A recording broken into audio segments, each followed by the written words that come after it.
এবং যৌক্তিক সময়ের মধ্যে নির্বাচন পর্যন্ত তিনি ক্ষমতায় থাকবেন এবং তিনি নারী কমিশনের কোন কুপ্রস্তাব বাস্তবায়ন করবার কোন ধরনের দুঃস্বপ্ন তিনি দেখবেন না। ইনশাআল্লাহ আগামী দিনে নারীর ন্যায্য অধিকার বাস্তবায়নে হেফাজতে ইসলাম মাঠে ঘাটে ঘরে ঘরে তার তৎপরতা পরিচালনা করবে। আপনারা হেফাজতের সঙ্গে থাকবেন তো ইনশাআল্লাহ?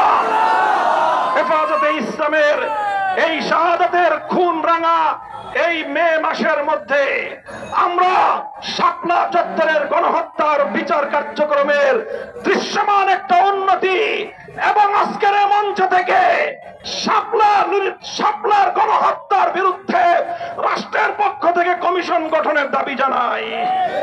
এভাবেই যেন আমাদের ঐক্যবদ্ধ হবে আমরা বাংলাদেশকে রক্ষা করব। বাংলাদেশ জিন্দাবাদ, হেফাজতে ইসলাম বাংলাদেশ জিন্দাবাদ। আসসালামু আলাইকুম।